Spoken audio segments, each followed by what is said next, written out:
Hey everybody, it's Ryan McAllister of the Grumpy Guys Show. Tonight, episode 4, Rambling On and On. Tonight we talk about poor customer service, how a meat packing company became number 1 overnight, as well as the Oswego County cleanup. Good evening, folks. It's another episode of the Grumpy Guys Show. I'm Derek McAllister. And I'm Ryan McAllister. Might be a short show tonight because, well, Ryan didn't look at anything in the news. Honestly, I didn't really find anything worth complaining about this week. There's always something worth complaining about. Always, always, always. You just gotta try. Mm-hmm. So the first one. We're gonna start out with customer service. And how goody. Poor it has been so much through this whole pandemic. So, I recently bought a dirt bike and went to register it because here in New York State, you have to register off-road vehicles. Even if I had enough property to ride it without going off of my property, I'd still have to register it. But went in to register it the first time, and they said, "Oh, well, you're missing this piece of paper." What do you mean I'm missing this piece of paper? I can't remember exactly what the paper is, but they said I was missing it, and that I should have gotten it when I bought the bike. Mm-hmm. Now, first off, last I knew, the dealership was supposed to register the bike for me. But, I'm looking past that. And I'm saying, alright, fine, no big deal. I'll register it myself. So I go in, they tell me I'm missing this piece of paper. And the nice DMV lady said, well, there's a number right here on top of the receipt. I'll give them a call for you. Nice. Well, this lady was nice. Oh. Honestly, kind of surprising. Yeah, a little bit. At least the DMV. So she called, and they said, oh, yeah, we have a copy right here. She said, no, I can't use a copy. I need the original. Well, yeah, this is the original. Does he want to come pick it up, or does he want it mailed to him? Now, I'm all the way in Oswego. The dealership is in Rome. As I said, we're in New York. Give you an idea, that's about a 2-hour ride. I'm at the DMV at 1 o'clock.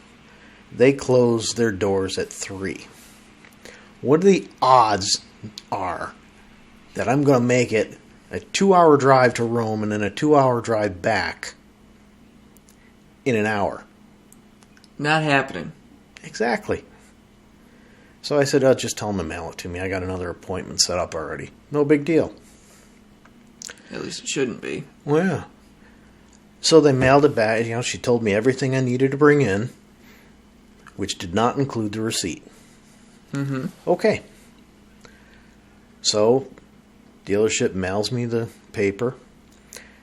Go up for my other appointment at the DMV. With all the papers she said I needed to bring. So this next lady says, well, you're missing... Not so nice? Yeah, not so nice at all. She said, well, you're missing the sales receipt. How do we know you paid sales tax? I bought it from a dealer. Well, we need the receipt to know that you paid the sales tax and how much you paid. Seriously? Seriously. She was extremely rude about it. Okay. Well, the last time... I said, the last time they told me this is all I needed. No, we need the other thing. So now this wouldn't be so bad, except because of COVID, you have to have an appointment to go to the stupid DMV. And of course, because they're taking such limited numbers of people, they're like a month or 2 months out. So at this point I'm saying, oh well, screw it. I got the sticker for the place that I ride. No big deal to me.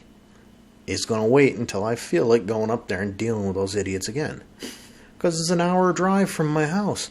I have to take time off from work to do this. It's just ridiculously annoying.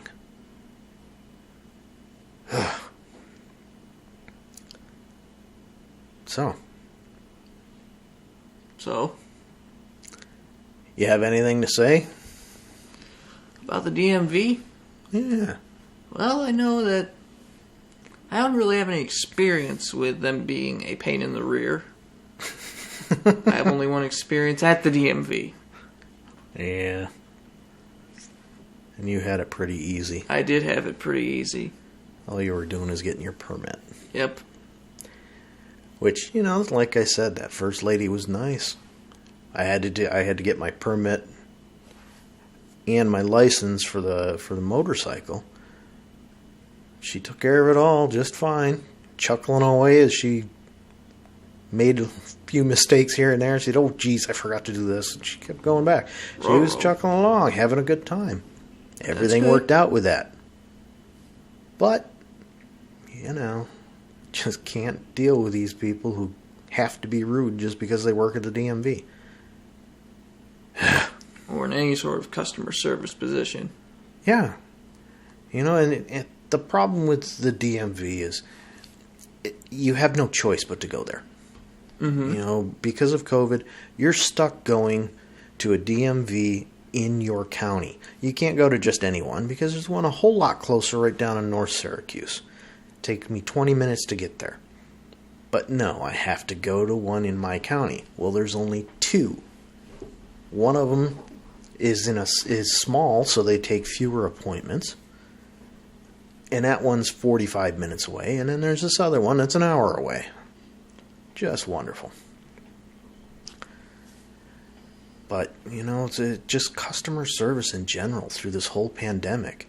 Yeah, I get that you don't really want to work because, you could get more money on unemployment and all, but you're doing the right thing by working. Government money. Yeah, you're doing the right thing by working. At least take a little bit of pride in yourself and actually do the work and do the job properly.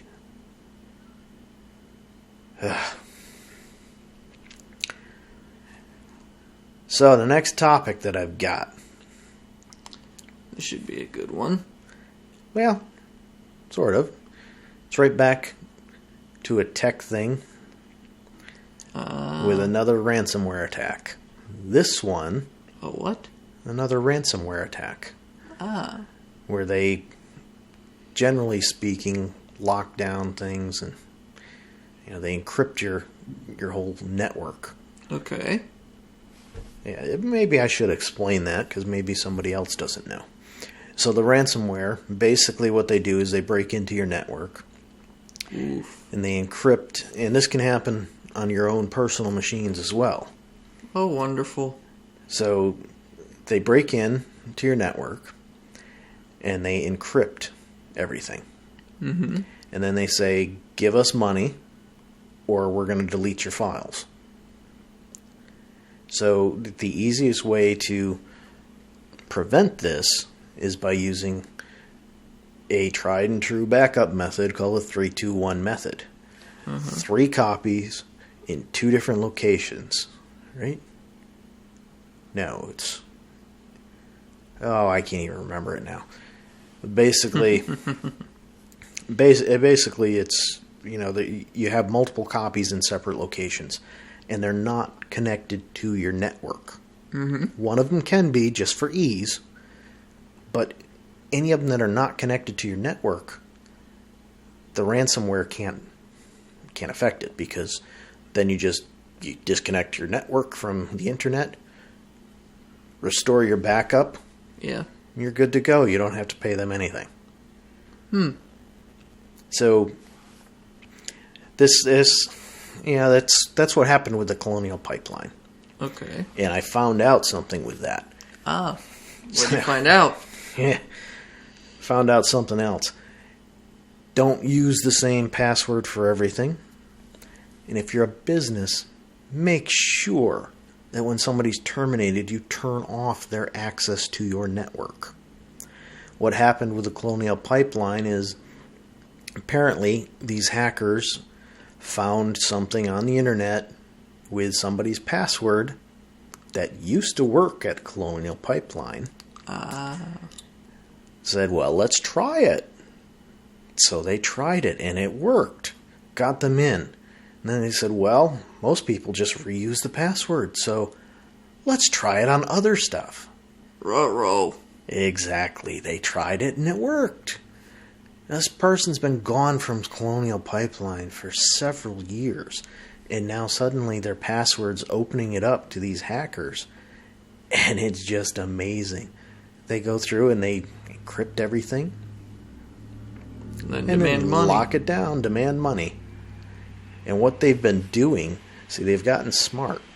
When they first started all this, they used to demand huge sums of money, to the point where, That's not surprising at all.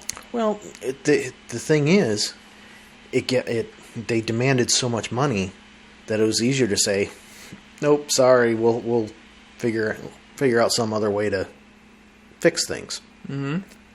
But now they've gotten smart. They're demanding less money and saying, ha, it's much cheaper to pay us, get it over with, than it is to go some other route. So that's why, for example, Colonial Pipeline paid them. Oh. The DOJ has apparently recovered some of that money, but I don't know how they would have done that or whatever. But It's the government. They find a way. yeah. But at any rate, so Legally or illegally. yeah.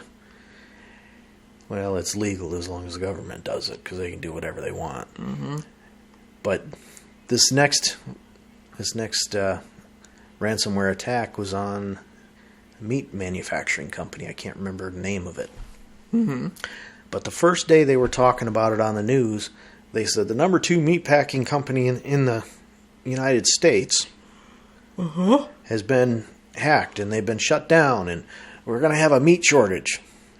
Again, let's create panic and fear. That's what the media does. Yeah, that's about all It they gets do. some ratings. That's it. They want ratings.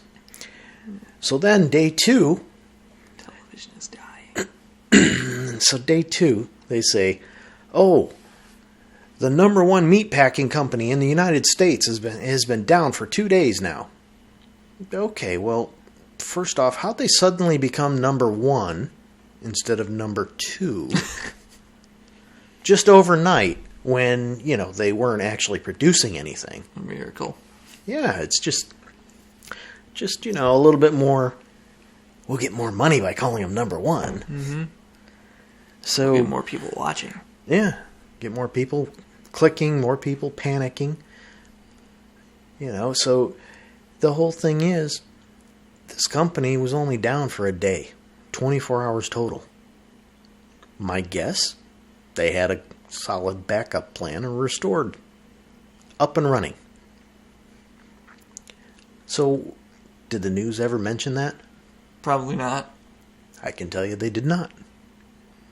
After calling them number 1 and saying that they were down for a second day, which was a lie, they dropped the story because it was no longer sensational. Yep. Just insane. There's a reason why you rarely hear about good news. And that's it. It's so rare to hear about anything good that's happening. It's just utterly ridiculous. I mean, Think why? about it. How many times has the news mentioned the number of COVID recoveries last year? Well, that's it. I But don't think they ever did. they didn't. The way that you could find that information was looking at local government. So, for example, I used to know that information because I was looking at the Oswego County releases of that information on a regular basis. Mm-hmm. So I knew the percentages. I knew that the chances of actually dying from it were fairly low. The problem is, nobody knows the long-term effects if you've had it. Mm-hmm. Because, it's fairly new. But the news isn't going to report that because it's not sensational. Nope. Doesn't get them clicks. Doesn't get their advertisers to pay. Yep. And, they got to pay these big salaries for these anchors that, have to be available 24/7 because, well, they're the anchor. They're the face and the voice of the news. They have to be there. Yeah, it's just ridiculous because you look at them and most of the time, all they know how to do is read. Yeah, read and speak properly. They're not somebody like, you wouldn't know, Walter Cronkite. I recognize the name. Back then, I know who he was. Back when he was in his heyday, he was actually telling the news. He wasn't putting his opinion in there. He was talking about the news. And when he read the news to you, he was reading the news. He wasn't giving his opinion on, Apple is great. He would have been telling his people, why aren't we talking about Android? Why are we focused on Apple? I don't care if that's all everybody here uses. It's not the news. What's going on over at Android? Yeah, he'd say stuff like that, or, he would also make sure that the news was the news. He wouldn't be talking about somebody like LeBron James. Mm-hmm.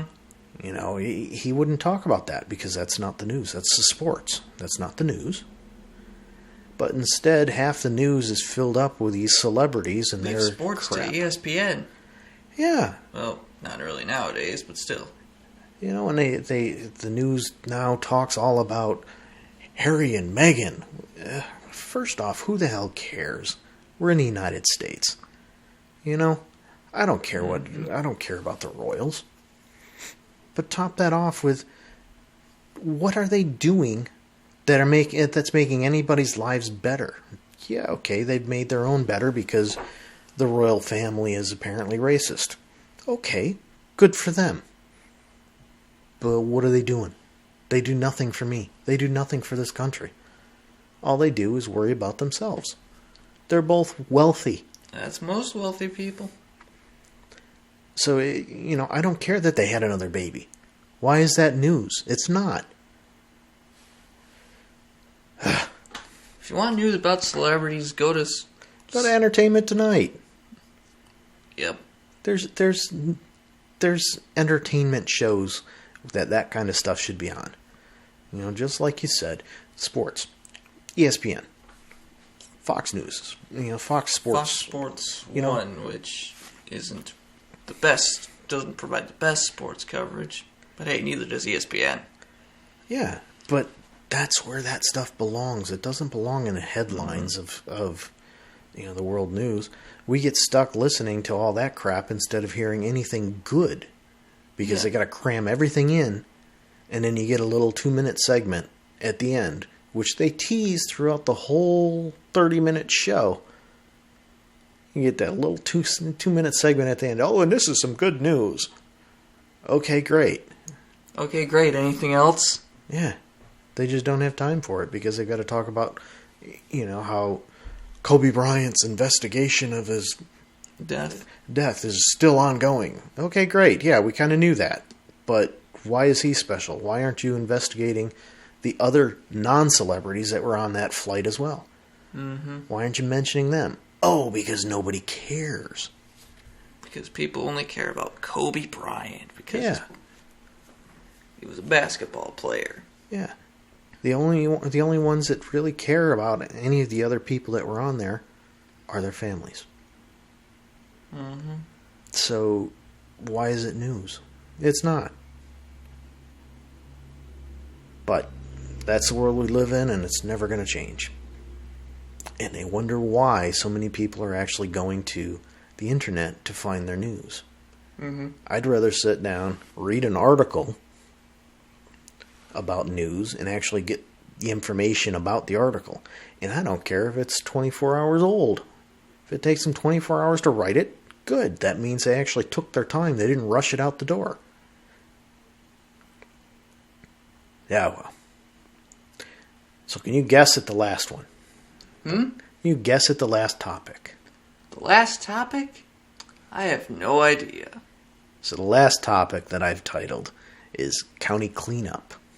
What exactly does that mean? So, we've been waiting to get to this one for a while. Yeah, I've had this in here for a bit. So, in New York, especially Oswego County, the roads during the winter, they get iced up. And of course, they have to try and make them safe. What Oswego County does, for the most part, is use sand. Sand? Sand. Not salt? Nope. Because part of the reason is it gets colder in Oswego County than Onondaga County or other southern, the farther south you go. So, salt has a working temperature of, I believe it's 20 degrees or higher. Yeah. You get below 20 and salt doesn't work. Ah. So Oswego County generally uses sand. Mm-hmm. So, it builds up. Well, our wonderful county, because we lived right on a county route, decided to clean up the sand. Apparently wanted to recover some of it. Okay, I get that. Not a problem. So they went along the side of the road scraping it up. Okay. The problem is, when they did that, they weren't paying attention to how much they were taking up.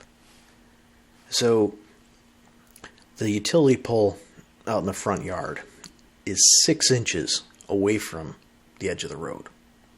Okay. When they weren't next to that, they were going a foot or 2 feet into the yard. I'm just trying to figure out what the heck they're doing. But then to top that off, they're taking down 3 inches or more. And then they go over some of it with a roller to flatten it out. Okay, but now I've got these 3-inch cliffs on the grass. And then they even left huge holes. There's some places where you've got, it's a 3-inch drop down, and then you got a 2-inch hole underneath that. And they just go on. They just take off. And of course, if I would have said, hey, could you dump some of that dirt here? Oh, no, we can't do that. Why? It's ridiculous. And this is the kind of stuff that they do. When they go through, over on one edge of the yard, there's a lot of weeds that grow up because it's actually state property over there, and the state doesn't maintain it because, well, they don't need to. They don't want to. It's not enough to have a little park or anything like that. It's not worth it. Right. So they don't care. It just grows up. But because it's along the county route, they want to keep the weeds back. Well, when they do that, they just blast them all over the yard and leave them. And it's not just weeds. They're small bushes. So, I have to spend 2 to 3 hours going over there cleaning all this stuff up just so that I can go over and mow. It's insane. But this is the kind of thing that you get with a lot of these places. They don't care. It's not my yard. Not my yard, not my problem. Yeah. So now, after keeping the grass cut and making it so that they could actually find the edge of the road, I have to go out there and I have to take my time and my money to fix everything. It's just ridiculous. And then they're going to charge me for doing the work that they did. Why do I have to pay taxes to have this done so that I can spend more money just to fix what you screwed up? Any clue what their excuse was for not putting the dirt back? Well, their excuse is they're cleaning it up. And I could understand it if they were planning on paving the road, but they're not because they just paved the road 2 years ago. And when they did the paving, it wasn't just putting a new top layer on. No, they ground it down and repaved it. Mm-hmm. So, it's just utterly ridiculous how they do things. And it's all because it's not their yard. They don't care. Yeah. There's no reason that they needed to go 2 feet into my yard to clean this stuff up when all of the sand is within a foot of the edge of the road. Okay, so I get a foot, but 2 feet? Come on. Alright, folks. So it looks like maybe I rambled on, and we're going to end up with pretty darn close to our half-hour target. So, thanks for sticking around. Thanks for listening. Good night. See ya.